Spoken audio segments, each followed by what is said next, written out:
Zaporizhia in eastern Ukraine comes under intense shelling. Neutral Switzerland clears the path for arms exports, while South Africa probes allegations of weapon shipments to Russia. 30 Palestinians dead, while Israel claims to have killed 2 militant commanders in the worst fighting the Holy Land has seen in months. And Belgium and Albania are through, but Iceland is out. The first 10 out of 16 countries have qualified for the Eurovision Grand Final.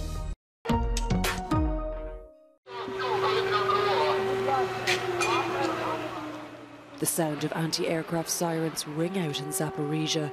Ukrainian authorities say Russian troops have attacked the region 70 times in the space of 24 hours. At least 8 people across the oblast have been injured after intense shelling on residential buildings. However, the Russian Defense Ministry has denied reports of active combat operations in Zaporizhia and Kherson, after claims of Ukrainian advances at several points along the front. Moscow insists it repelled several attacks in the Donetsk direction. This after Ukrainian President Volodymyr Zelensky said the spring counter-offensive would have to wait until more weapons arrive. The EU's top diplomat Joseph Borrell said Europe is committed to send more weapons to the embattled country. Switzerland, which has intensively debated arms deliveries to Ukraine, is now opening the door to relaxing its laws on neutrality. The Swiss Council Security Policy Commission has cleared the path for arms exports. Meanwhile, the US has welcomed Cape Town's promise to investigate allegations of arms shipments to Russia. The US ambassador to South Africa has accused the country of supplying Moscow weapons, despite its professed neutrality in the war. President Cyril Ramaphosa's office said it was disappointed by the claims and has demanded evidence.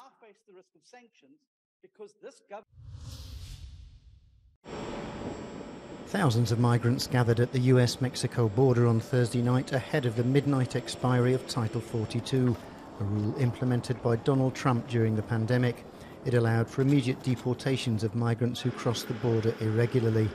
The presence of Department of Homeland Security patrols intensified in border towns like El Paso as the United States tried to persuade Latin American migrants fleeing their countries not to attempt to cross the border illegally. I want to be very clear. Our borders are not open. People who cross our border unlawfully and without a legal basis to remain will be promptly processed and removed. From now on, Title 8 applies, the rule that has historically governed migration in the United States.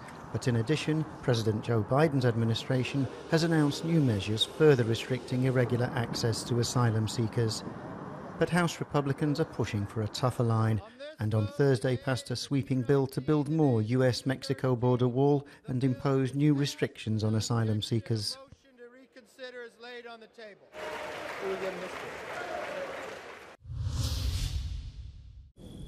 At least 30 people have died in the Palestinian enclave as Israeli and Gaza militants enter their 4th day of violence.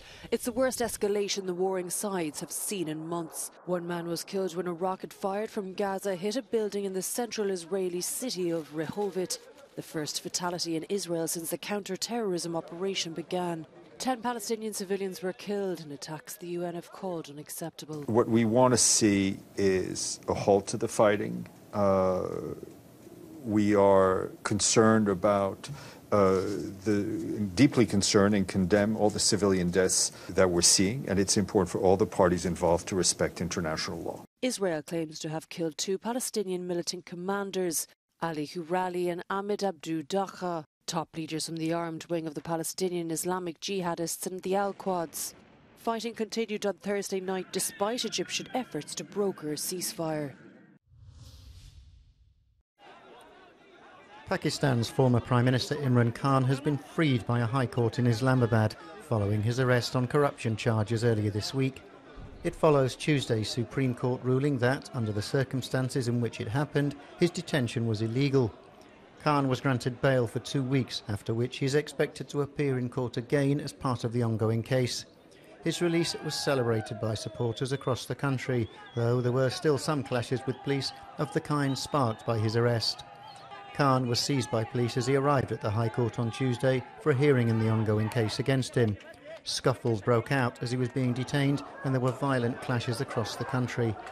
The former Prime Minister still enjoys considerable popularity in Pakistan after he was ousted last year, and at times rallies of his supporters have descended into confrontation with police.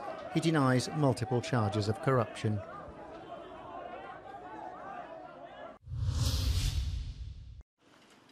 Once a beautiful city, Antakya was one of the worst affected in the devastating earthquake that hit Turkey in February. As the country approaches elections on the weekend, Euronews Serbia finds that people who stayed on in the city are working hard to get back on their feet. Biz şeyde yaşıyoruz, çadır kentte değil, kendi arabam var, transit. Çadırımıza su girdiği için onun içinde kalıyoruz, konteyner çıkmasını bekliyoruz. Emima runs a cafe. She says she was lucky as her house in the old part of the city was less damaged, and for her life is slowly returning to normal. So she has no issues with who to vote for. Devletimin başındaki insan, milletine yararı varsa kibar, en güzel şekilde onu seçeceğim. Çünkü Erdoğan ben, Tayyip Erdoğan yani bu. But many continue to live in tent cities or containers provided by the state. Some even bought the tents themselves and live outside the state camps. Others, like Saadet Guven, live outside the city and came home just to vote. Başımıza neler geldi. Herkesin evi yıkıldı. Ne yardım var ne bir şey var. Yani kimse gelip sormadı bize. Kılıçdaroğlu'na vereceğim yani. Aid workers on the ground say they see an increasing divide between those who intend voting for the incumbent president and those who won't. Tüm Türkiye'de 21 yıllık iktidarlarında toplumda büyük bir kutuplaşma var. Bu kutuplaşma ne yazık ki hala aşılmadı ve zor bir seçim sürecinden geçiyoruz. For those affected by the earthquake, the ruling party promises new homes within a year and a long repayment term. The opposition says it will give them for free. To what extent the residents of Antakya believe these promises will become clear after Sunday's election. The new CEO of Twitter will be a woman. Elon Musk said the unnamed new head of the social media platform will start in 6 weeks. The Tesla billionaire plans to step into the role of executive chairman and chief technology officer. Just weeks after buying the platform for €40 billion last October, he claimed he didn't want to be the CEO of any company. After millions of Twitter users asked him to step down in a poll Musk himself created, he accepted as soon as he could find someone, quote, foolish enough to take the job.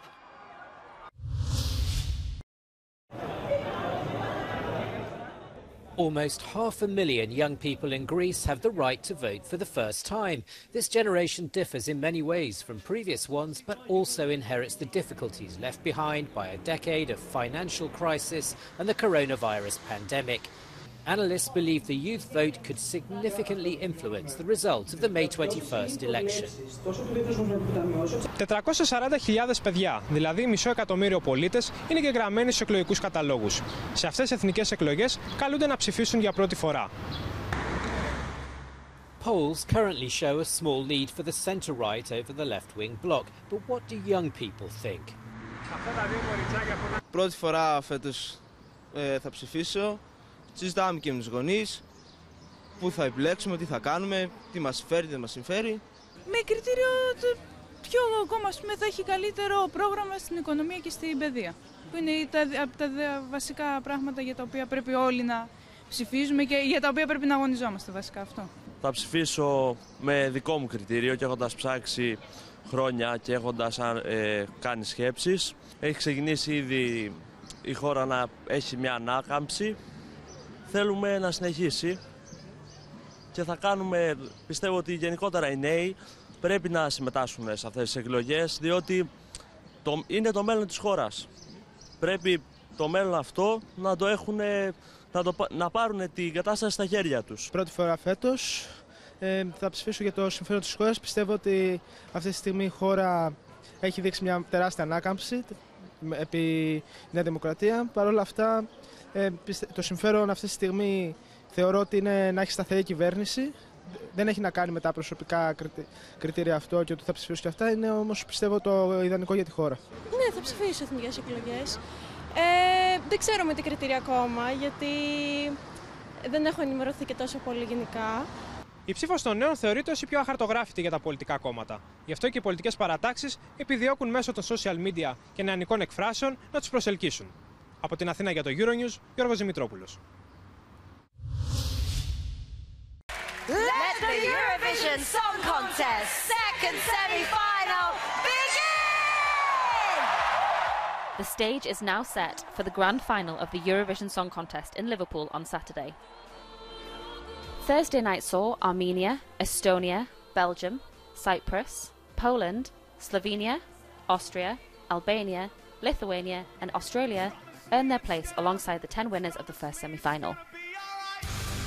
Absolutely loved it. Everyone did a great job, but Australia, obviously close to my heart, so they did a fantastic job.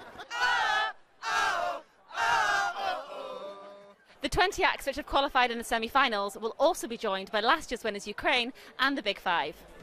The Big Five are the main funders of the competition: France, UK, Spain, Germany and Italy, who automatically qualify for the final.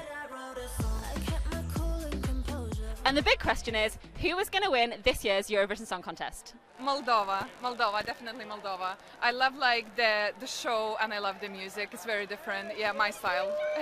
I'm definitely cheering for Finland. I think Finland has really good chances of winning.